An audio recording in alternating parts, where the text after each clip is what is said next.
Hi everyone, फिर से एक बार आप सभी लोगों का स्वागत है SSC CGL 2024 prelims paper solution की हमारी इस सीरीज में। इस वीडियो के अंदर हम जीके जीएस के अपने डिस्कशन को कंटिन्यू करेंगे और आज जिस शिफ्ट के जीके के क्वेश्चंस को हम डिस्कस कवर करने जा रहे हैं वो है 12 सितंबर की शिफ्ट नंबर 1 में पूछे गए सवालों को।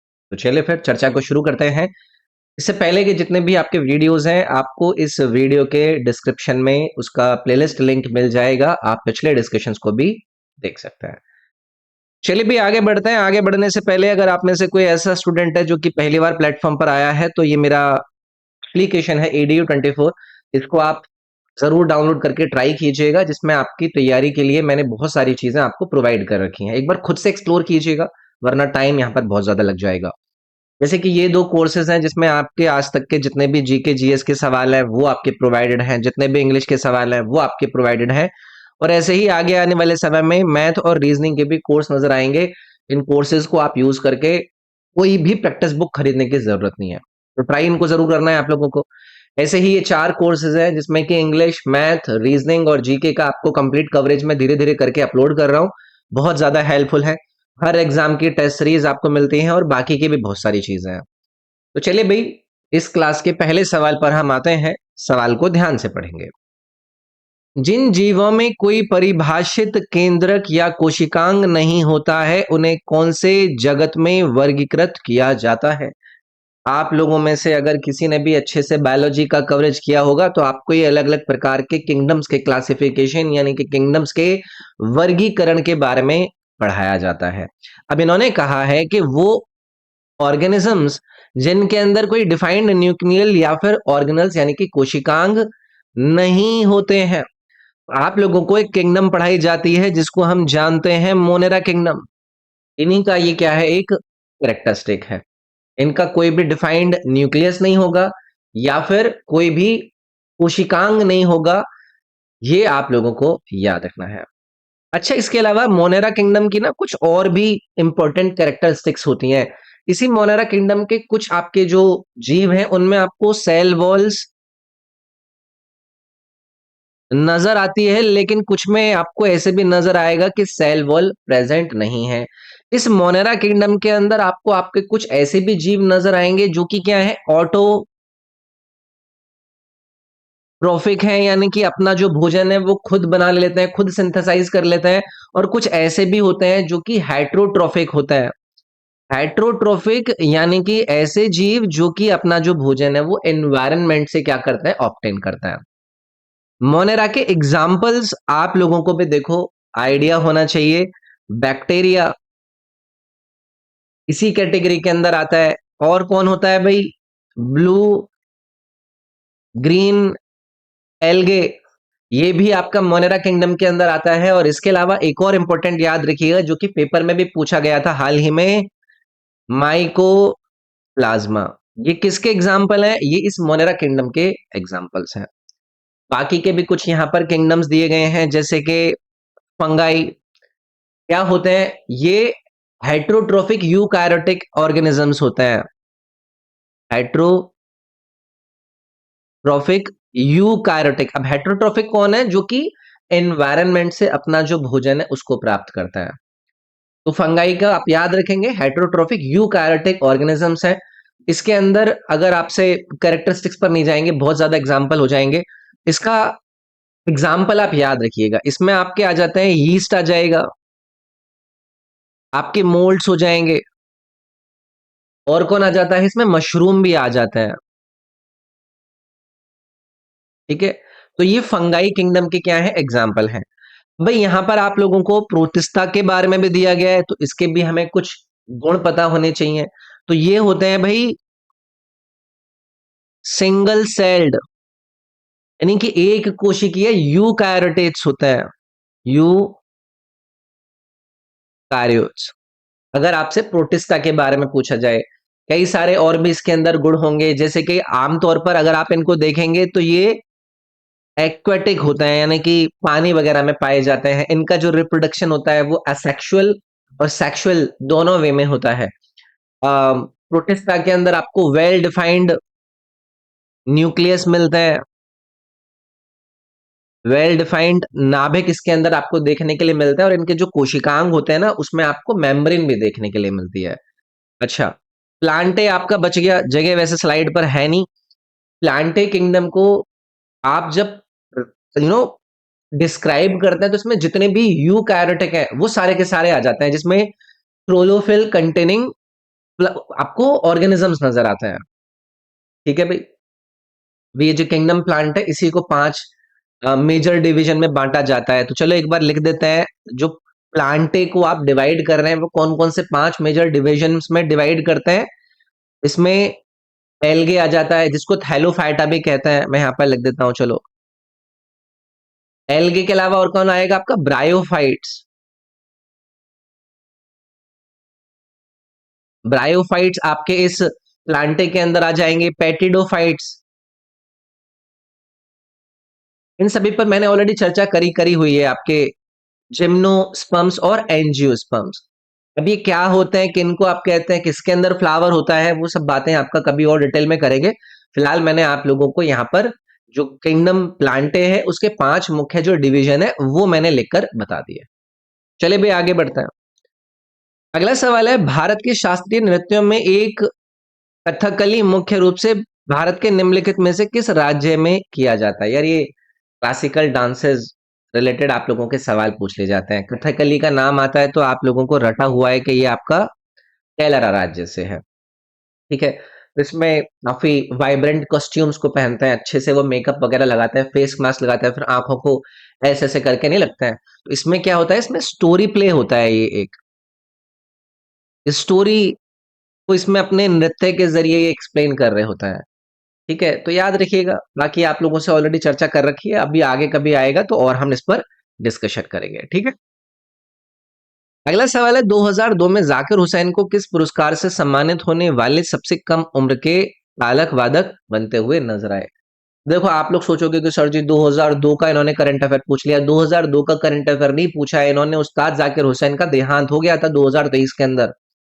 उसके बाद एक बड़ी पर्सनालिटी है ही भाई, और इनका जो योगदान है हमारे देश के एक तरीके से कला के क्षेत्र में इनका बहुत इंपॉर्टेंट रहा है। तो पहली चीज आप लोगों से पूछ ली जाती है कि कौन से म्यूजिकल इंस्ट्रूमेंट से संबंधित है, तो सभी लोग बताते हैं कि भाई ये क्या थे, एक तबला वादक थे। उसके बाद यहां पर इन्होंने पूछा है कि जाकिर हुसैन यंगेस्ट परकशनिस्ट बने थे कौन से अवार्ड के, जो कि इनको 2002 के अंदर दिया गया था। तो पद्म भूषण से सम्मानित किया गया था इनको 2002 के अंदर।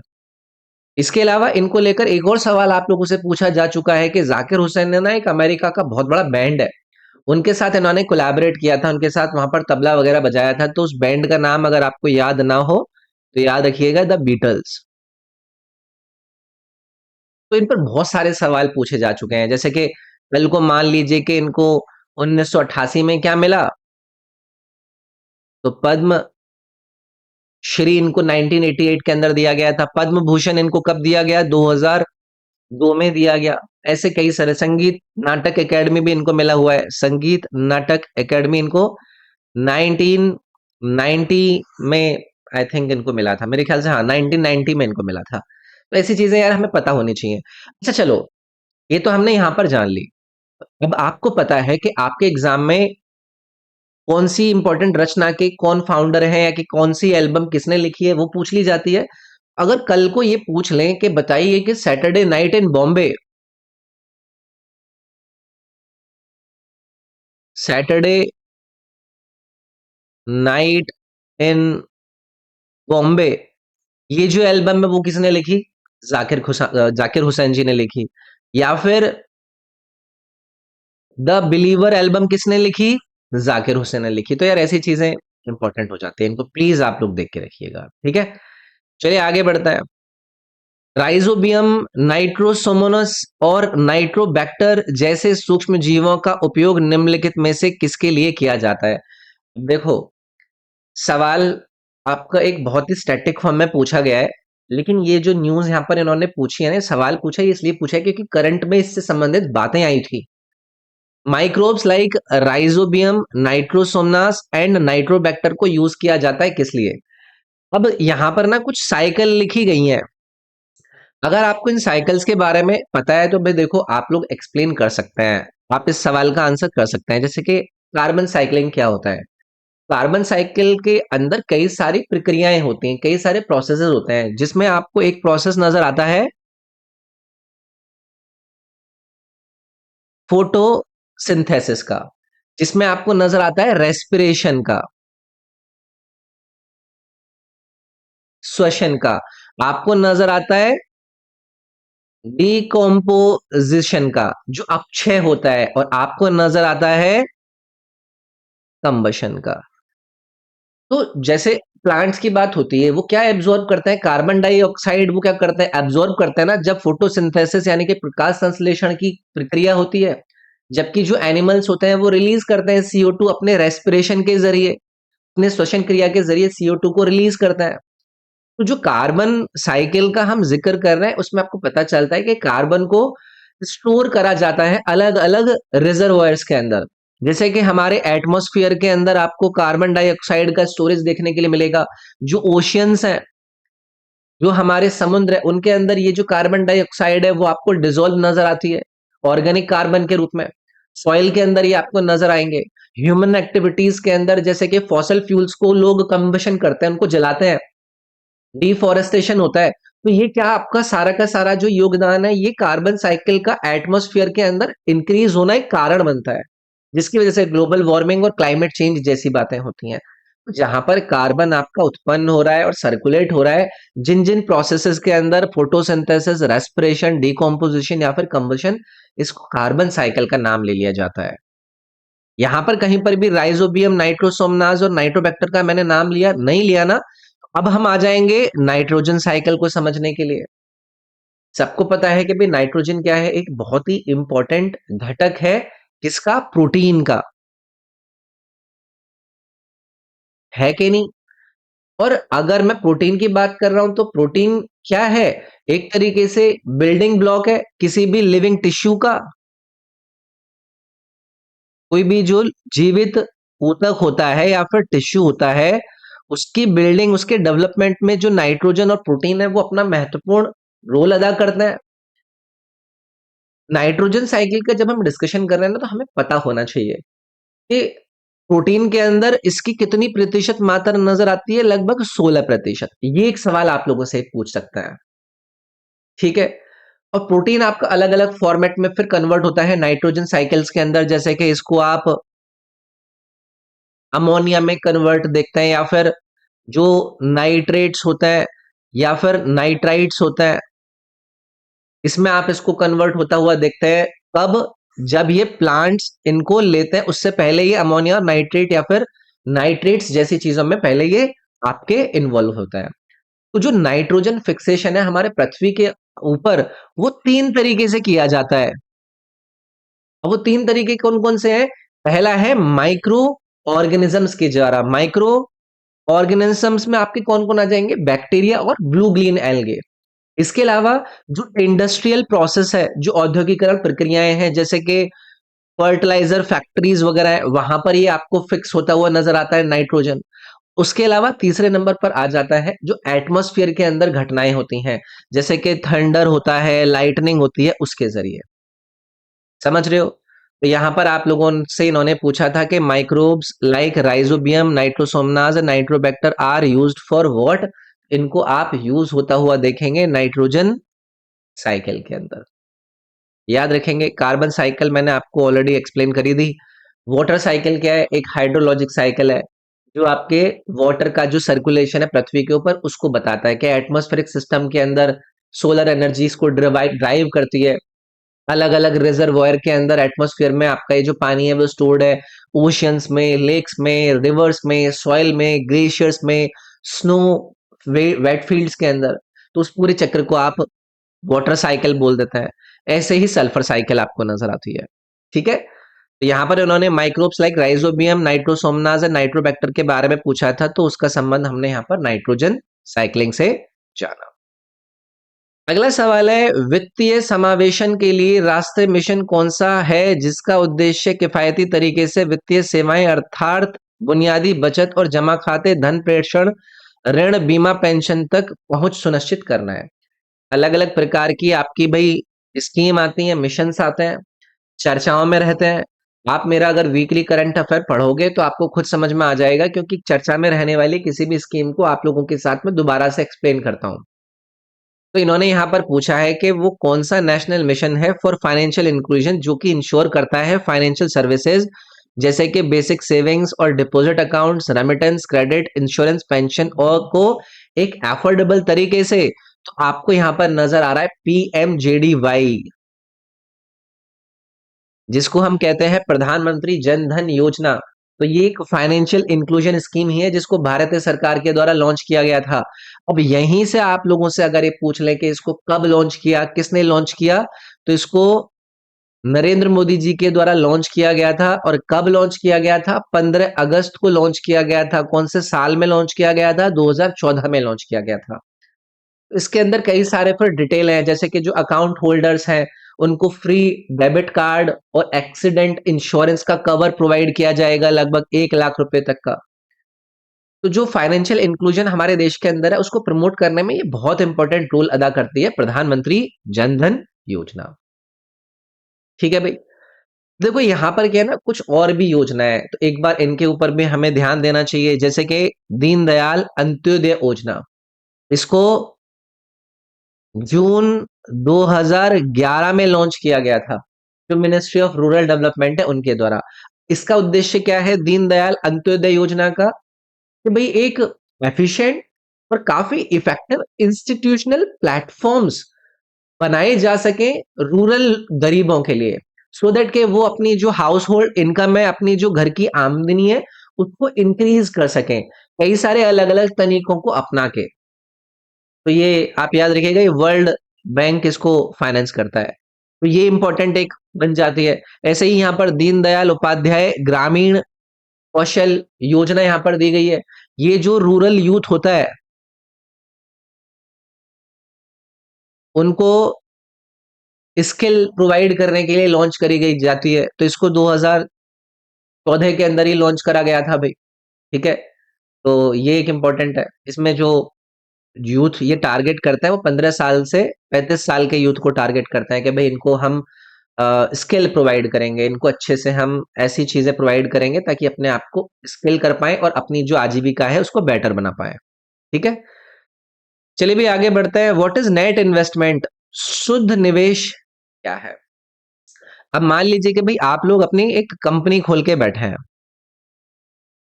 और आप लोगों से मैं पूछूं कि आपकी कंपनी का नेट इन्वेस्टमेंट क्या है, तो आप क्या कहेंगे? वो आपके जो खर्चे हो रहे हैं, इस पर खर्चे हो रहे हैं जो आपकी कंपनी के कैपिटल एसेट्स हैं। कैपिटल एसेट्स मतलब जो आपकी मशीन वगैरह लग रही है ना? पर जो आपका खर्चा हो रहा है वो खर्चा यानी कि एक्सपेंडिचर जो आपका कैपिटल एसेट्स पर हो रहा है, और इसमें आप इन एसेट्स ये जो कुछ टाइम के बाद डेप्रिशिएट करते हैं, इनकी वैल्यू कम होती है ना, उसको आप माइनस कर दो।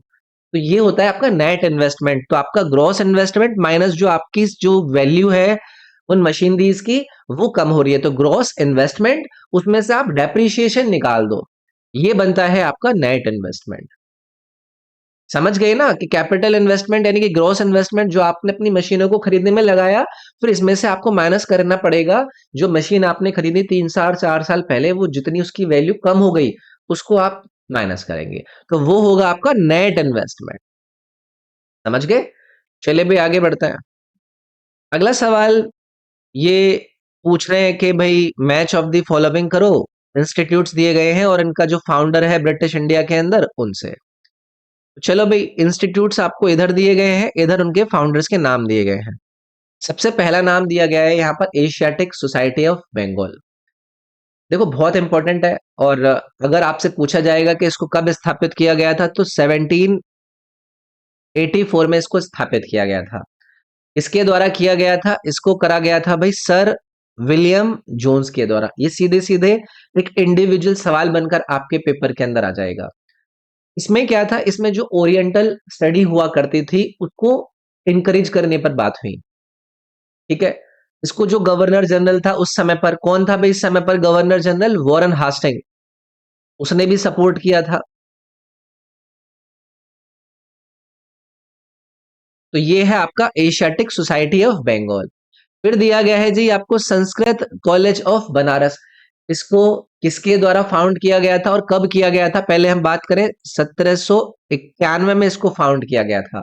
और किसने किया था? जोनाथन डंकन ने किया था। तो ये आपका बी का आंसर हो जाता। तो इसको संस्कृत कॉलेज के रूप में शुरुआत में स्थापित किया गया था, सो दैट के जो भारत के एंशियंट टेक्स्ट और भाषाएं थी उनको स्टडी करा जा सके। ठीक है। फिर है जी आपका फोर्ट विलियम कॉलेज। कब स्थापित किया गया?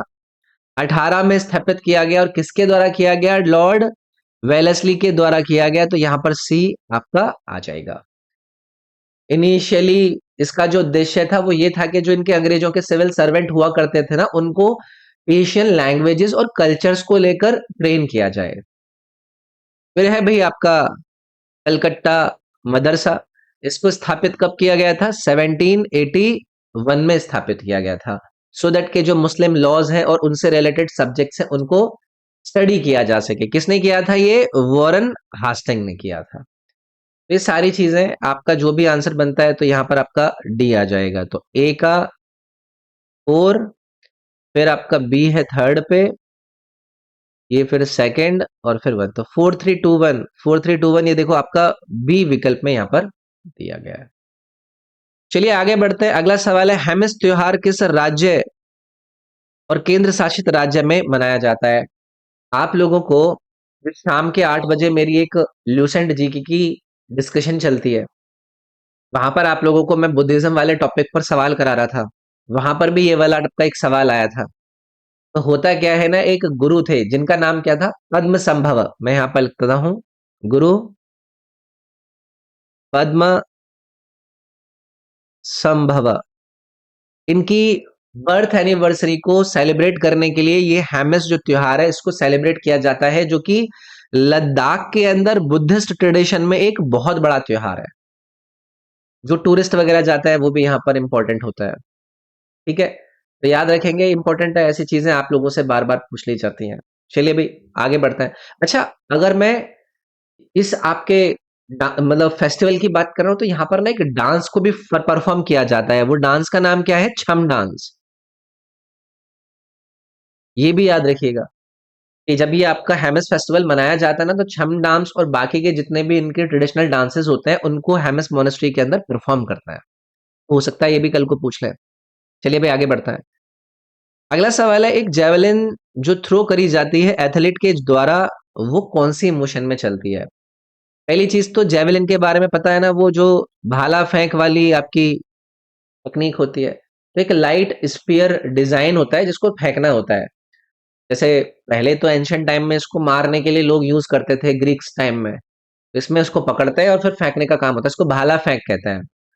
अच्छा, इसी से रिलेटेड अगर एक सवाल मैं आप लोगों से पूछूं कि इस जैवलिन को मॉडर्न ओलंपिक गेम्स के अंदर कब शामिल किया गया, तो आप याद रखिएगा 1908 में इसको पुरुषों के लिए इंट्रोड्यूस किया गया, और 1936 में इसको वुमेन 1936 नहीं 1932 में इसको वुमेन्स के लिए इंट्रोड्यूस किया गया था। तो ये चीज हो सकता है कि ये आप लोगों से पूछ ले। तो इन्होंने पूछा है कि भाई ये किस प्रकार की मोशन में होता है, तो इसको कर्वीलिनियर मोशन कहते हैं। ठीक है, इस प्रकार की जो ये मोशन होती है, एक लीनियर भी है लेकिन एक कर्व पाथ को फॉलो कर रही है, तो इसको कर्वीलिनियर मोशन में आप कंसिडर कर लेंगे। चलिए भी आगे बढ़ते हैं। निम्नलिखित में से कौन बांस की बांसुरी का विश्व प्रसिद्ध वादक है, यानी कि well renowned exponent of bamboo flute? बहुत ही फेमस व्यक्ति हैं। इनको एक इंडियन म्यूजिक डायरेक्टर के रूप में भी जाना जाता है, अपनी बांसुरी को बजाने के लिए भी इनको जाना जाता है। उत्तर प्रदेश से इनका संबंध रहा है, ये है हरि प्रसाद चौरसिया जी। ठीक है, तो एक इंपॉर्टेंट फिल्म बनी थी 2013 के अंदर जिसका नाम था बांसुरी गुरु, वो इन्हीं पर आधारित थी। कई सारे इंपॉर्टेंट इन्होंने जीते हैं। इन्होंने पद्म भूषण, लिख देता हूं चलो, ये भी पूछा जा सकता है कल को। पद्म भूषण से इनको सम्मानित किया गया था भाई 1992 के अंदर। ये पूछ सकते हैं, ऐसी चीजें पूछी जाती हैं। और अगर पद्म विभूषण की बात करूं तो वो इनको दिया था गया था 2000 में। तो ऐसी चीजें याद रखिएगा। ठीक है, चलिए आगे बढ़ते हैं। एलोरा का भव्य कैलाश मंदिर किस राष्ट्रकूट राजा के शासनकाल के दौरान बनवाया गया था? The magnificent Kailash temple at Ellora was built during the reign of which Rashtrakuta king? कृष्णवन। ये बहुत बार रिपीटेड वे में देखो भाई आप लोगों से पूछा गया है। और ये जो हम कैलाश टेम्पल की बात कर रहे हैं इसको एक और नाम से जाना जाता है, वो क्या है? कैलाशनाथ। मैं यहाँ पे लिख देता हूँ, कैलाशनाथ टेम्पल के नाम से भी जाना जाता है, जो कि महाराष्ट्र का जो औरंगाबाद डिस्ट्रिक्ट है, ये वहां पर जो इनकी एलोरा केव्स है, वहां पर ये आपको लोकेटेड नजर आता है। तो 8th सेंचुरी में राष्ट्रकूटा किंग कृष्णा वन के द्वारा इनको मनवाया गया था, तो इंपॉर्टेंट है। ठीक है, चलिए आगे आते हैं। अगला सवाल ये पूछ रहे हैं कि भारतीय संविधान का कौन सा अनुच्छेद यह प्रावधान करता है कि भारत का एक उपराष्ट्रपति होगा? आसान है, आंख बंद करके आपने ये ऑप्शन नंबर बी यानी कि ऑप्शन नंबर 63 आर्टिकल करेक्ट कर लिया होगा। आर्टिकल नंबर 63 कहता है ना भारतीय संविधान का कि भैया एक वाइस प्रेसिडेंट होना चाहिए भारत का, और जो वाइस प्रेसिडेंट है वो प्रेसिडेंट की तरह पर काम कर सकता है अगर प्रेसिडेंट उपलब्ध नहीं है, एब्सेंट है वो। अगर जो प्रेसिडेंट है उनकी डेथ हो गई हो, उन्होंने रेजिग्नेशन दे दिया हो, उनको इम्पीच कर दिया हो, तो ऐसी कोई भी परिस्थिति के अंदर ये वाइस प्रेसिडेंट है, इनको प्रेसिडेंट के रूप में आप काम करता हुआ देखता है। अच्छा, यहीं पर वाइस प्रेसिडेंट की जी की बात हो रही है तो आप लोगों से सवाल पूछा जाता है कि राज्यसभा के एक्स ऑफिशियो चेयरपर्सन कौन होते हैं? राज्यसभा के एक्स ऑफिशियो चेयरपर्सन कौन होते हैं? वाइस प्रेसिडेंट ही होते हैं। जब कभी भी राज्यसभा के अंदर कोई बिल इंट्रोड्यूस किया जाता है तो वाइस प्रेसिडेंट ये डिसाइड करते हैं कि वो फाइनेंशियल बिल है या नहीं है, अगर राज्यसभा के अंदर उसको इंट्रोड्यूस किया गया है। ठीक है, तो ये है एक इंपॉर्टेंट चीज। बाकी के इंपॉर्टेंट आर्टिकल भी आपको यहाँ पर दिए गए। आर्टिकल नंबर 61 किससे रिलेटेड है? जो इम्पीचमेंट का प्रोसेस है ऑफ प्रेसिडेंट, यानी कि प्रेसिडेंट के महाभियोग की जो प्रक्रिया है हमारे संविधान के अंदर, वो आर्टिकल नंबर 61 के अंदर दी गई है। तो ये जो इम्पीचमेंट होता है वो पार्लियामेंट के कोई से भी सदन में इम्पीचमेंट के एक्यूजेशन के आधार पर चलाया जा सकता है। प्रेसिडेंट को 14 दिन पहले नोटिफाई करना होता है कि आपके ऊपर इम्पीचमेंट प्रोसेस का एलिगेशन लगने के बाद प्रोसेस चलेगी। फिर उसके बाद एक चौथाई लोग, 1/4 जो मेंबर्स हैं जो इसको फ्रेम कर रहे हैं इनके इम्पीचमेंट को, वो साइन करेंगे। फिर उसके बाद ये कराया जाएगा, जिस भी सदन में कराया जाएगा, फिर दूसरे हाउस में इसका टास्क कराया जाएगा। तो ये है भाई आर्टिकल नंबर 61। अब यहाँ पर एक और आर्टिकल दिया गया है, आर्टिकल नंबर 65। ये किससे बात करता है? ये बात करता है कि जो आपके वाइस प्रेसिडेंट जी थे ना, वो वाइस प्रेसिडेंट कैसे काम करेंगे? प्रेसिडेंट के जैसा काम करेंगे, प्रेसिडेंट के फंक्शन करेंगे अगर जो प्रेसिडेंट है वो क्या है? वेकेंट है, उपलब्ध नहीं है। आर्टिकल नंबर 62 किससे संबंधित है? ये बात करता है कि भाई जो प्रेसिडेंट जी का पद है उस पद को भरने का जो टाइम फ्रेम है कि कितने समय में प्रेसिडेंट पद का जो नियुक्ति है वो करनी है, फाइनल वैकेंसी करनी है ऑफिस के अंदर, उसके टाइम फ्रेम को ये डील करता है। ठीक है, तो याद रखेंगे। ठीक है, चलिए आगे बढ़ता है।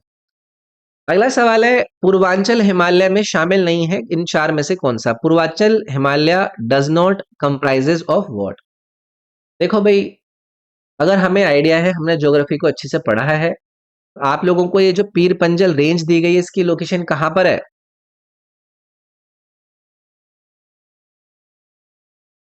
ये कश्मीर रीजन में पड़ती है ना आपकी पीर पंजल नेम, पीर पंजल पास के नाम पर इसको रखा गया है। अभी यहीं से इस पीर पंजल से रिलेटेड अगर एक और सवाल मैं आपसे पूछूं कि इसका हाईएस्ट पीक कौन सा है, तो कोई बताएगा? इंद्रसन। ये क्या है? हाईएस्ट पीक है आपकी इस पीर पंजल रेंज का। ठीक है, और कई सारे इंपॉर्टेंट पीक्स हैं, जैसे कि पीर पंजल का एक और इंपॉर्टेंट पीक है, अगर आप याद रख पाए, दियो टिब्बा। ये एक और पीक है। तो कल को हो सकता है ये पूछ ले कि बताइए दियो टिब्बा जो पीक है वो इन चार विकल्प में से कौन सी रेंज के अंदर पाया जाता है? अच्छा, एक और सवाल आपका पूछा जाता है, क्या वो पूछेंगे कि भाई बताइए कि हिमाद्री और पीर पंजल रेंज के बीच में कौन सी वैली पड़ती है? हिमाद्री और पीर पंजल रेंज के बीच में कौन सी वैली पड़ती है? तो वो पड़ती है कश्मीर वैली, कश्मीर घाटी। तो ये एक सवाल आप लोगों से पीर पंजल रेंज से रिलेटेड बन जाता है और यही आपका आंसर है जो पूर्वांचल हिमालय के अंदर नहीं आता है। तो पूर्वांचल रेंज है जिसको आप एक और नाम से जानते हैं, ईस्टर्न माउंटेन्स भी कहते हैं इसको, ईस्टर्न माउंटेन्स इस नाम से भी इनको जाना जाता है। तो ये हिमालय का जो नॉर्थ ईस्ट वाला भाग है उसमें है। तो इसमें आपकी ये जो मीजो हिल, मणिपुर हिल, नागा हिल, इसके अलावा और कौन से हिल, एक पटकाई हिल्स है, वो भी इसका भाग है, और भी कई सारी हिल्स हैं जो कि इसका भाग है। तो इसमें पीर पंजल इसका भाग नहीं था। अगला सवाल देखेंगे, निम्नलिखित में से कौन सा नाटक हर्षवर्धन द्वारा नहीं लिखा गया था? तो यार एंशिएंट इंडियन हिस्ट्री के अंदर जो इंपॉर्टेंट रचनाएं लिखी गई उनके रचयिता के बारे में आप लोगों से पूछा जाता है। तो यहाँ पर हर्षवर्धन का जब हम जिक्र करते हैं, जो कि 606 एडी से 647 एडी तक रूल करते हैं, इनके द्वारा काफी इंपॉर्टेंट रचनाएं लिखी गई। हर्षवर्धन की जो शुरुआती या फिर मैं कहूं अर्लीस्ट राजधानी यानी कि कैपिटल हुआ करती थी, वो क्या हुआ करती थी? थानेश्वर। इस पर हमने ऑलरेडी चर्चा करी है कई बार। तो ये जो थानेश्वर और कन्नौज, यहां पर मैं लिख देता हूं कन्नौज, इसकी गद्दी पर ये आपका बैठते हैं। इनका भाई हुआ करता था हर्षवर्धन का, किसी का नाम है, नाम किसी को याद? आई थिंक राज्यवर्धन हुआ करता था। राज्यवर्धन की डेथ के बाद फिर फाइनली हर्षवर्धन को ये गद्दी मिली थी कि भैया चलो अब आप यहाँ पर रूल कर सकते हैं। अच्छा, एक और सवाल पूछा जाएगा, ये हर्षवर्धन कौन सी डायनेस्टी से संबंधित थे? तो पुष्यभूति डायनेस्टी याद रखेंगे, पुष्यभूति डायनेस्टी से हर्षवर्धन को आप संबंधित पाते हैं। अभी इस पुष्यभूति डायनेस्टी के फाउंडर अगर आप लोगों से पूछ लिया जाएगा कि कौन हुआ करते, तो याद रखिएगा नरवर्धन।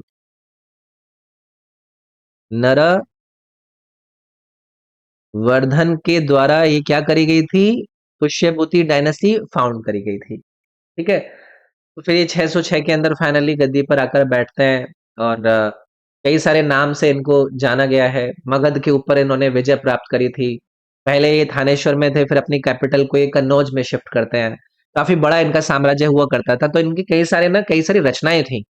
तो इन्होंने पूछा है कि कौन सा वो प्ले है जो कि हर्षवर्धन के द्वारा नहीं लिखा गया है। भाई देखो, प्रियदर्शिका हर्षवर्धन ने लिखा है, रत्नावली हर्षवर्धन ने लिखा है, नागनंदा हर्षवर्धन ने लिखा है, लेकिन ये जो विक्रमो रविश्यम है, ये हर्षवर्धन के द्वारा नहीं लिखा गया भाई। ये आप याद रख लीजिएगा यहाँ पर। ठीक है, चलिए भाई अगला सवाल है, अगस्त 2022 में सामाजिक न्याय और आधिकारिकता मंत्रालय ने 75 नगर पालिकाओं में भीख मांगने में लगे लोगों को व्यापक पुनर्वास सेवाएं प्रदान कर देने के लिए कौन से उद्देश्य से योजना को शुरू किया था? ये भाई एक इंपॉर्टेंट इनिशिएटिव है और इसके अंदर जैसे कि इन्होंने कहा कि 75 म्युनिसिपैलिटीज कॉरपोरेशन को ये कॉम्प्रिहेंसिव रिहैबिलिटेशन इन भीख मांगने वाले लोगों को करने का स्टार्ट किया था। आजादी के अमृत महोत्सव पर ये चीजें करी गई थी। इसका नाम था स्माइल 75। तो ऐसे इनिशिएटिव में हमारे लिए इंपॉर्टेंट हो जाता है। ठीक है, अगला सवाल देखेंगे भाई। अगला ये पूछ रहे हैं कि एक छात्र अपने स्कूल असाइनमेंट पर पार्क में उपयोग करने के लिए घर पर खाद बनाने का तरीका सीख रहा है, वह कौन सा मौलिक कर्तव्य निभा रहा है?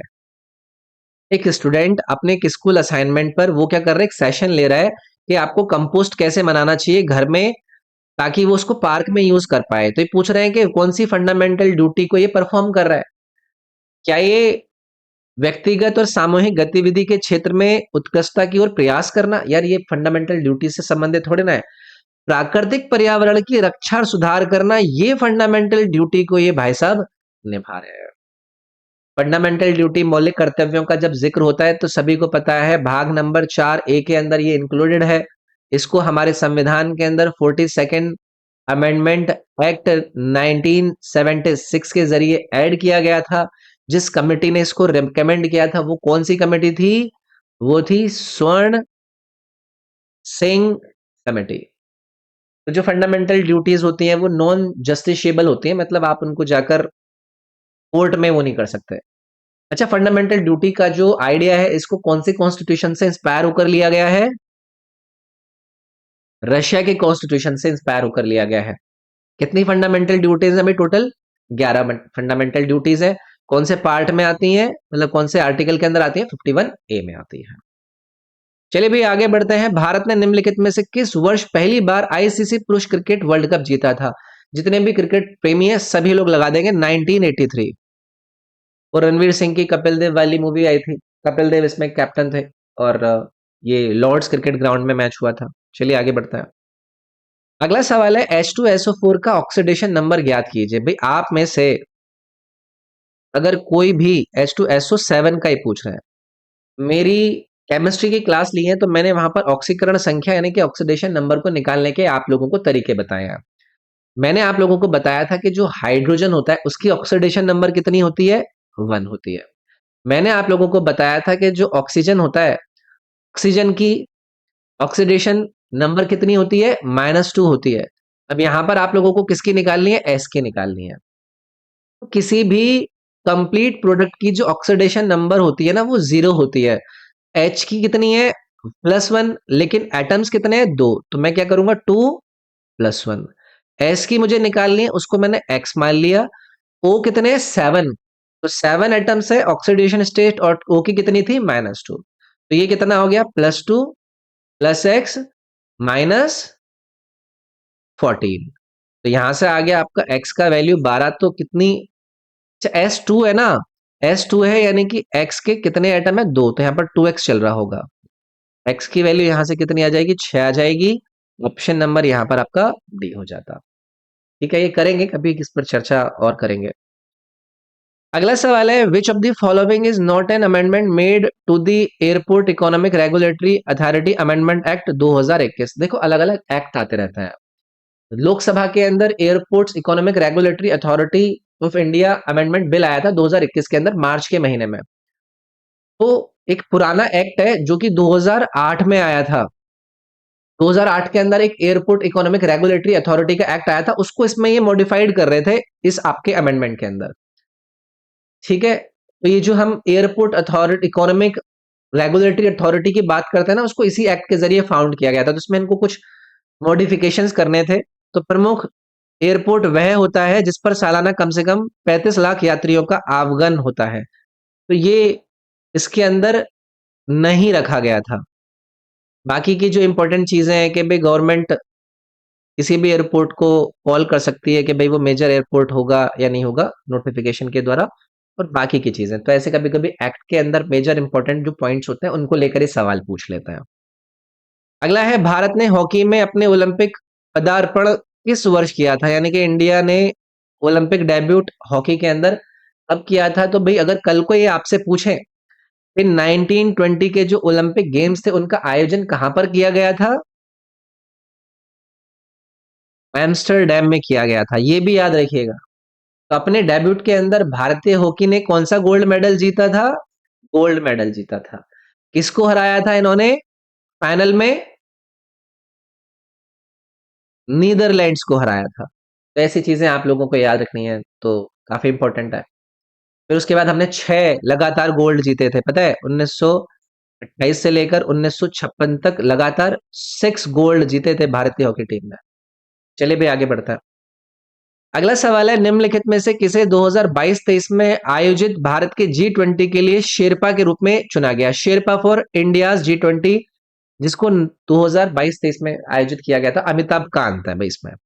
पुरानी न्यूज हो गई। तो ऐसे कभी भी किसी भी बड़े इवेंट में शेरपा मतलब जो एक तरीके से चेहरा होता है इंपॉर्टेंट, उसको लेकर सवाल पूछ लिया जाता है। थीम पता है भाई क्या था? One earth. वैसे ये उतना इंपॉर्टेंट नहीं है, ठीक है। वन अभी पुराना हो गया ना, लेकिन जब पुरानी चीज हो जाती है तो उसको भी पूछ लेते हैं। वन फ्यूचर, कभी कभी पुरानी चीजें भी पूछ लेते हैं, तो थीम याद रखिएगा। ठीक है। चलिए आगे बढ़ते हैं। 1857 के सिपाही विद्रोह के संदर्भ में निम्नलिखित में से किस तारीख को मेरठ के सैनिकों ने दिल्ली के लिए अपनी यात्रा शुरू करी थी? सिपाही mutiny 1857, war of independence Meerut city से आपकी स्टार्ट होती है, ऑलरेडी बताया था। तो ये जो विद्रोह था जिसको सिपाही म्यूटनी भी कहा गया या फिर फर्स्ट वॉर ऑफ इंडिपेंडेंस भी कहा गया, वो अनसक्सेसफुल रहा, ये भी आप लोगों को पता है।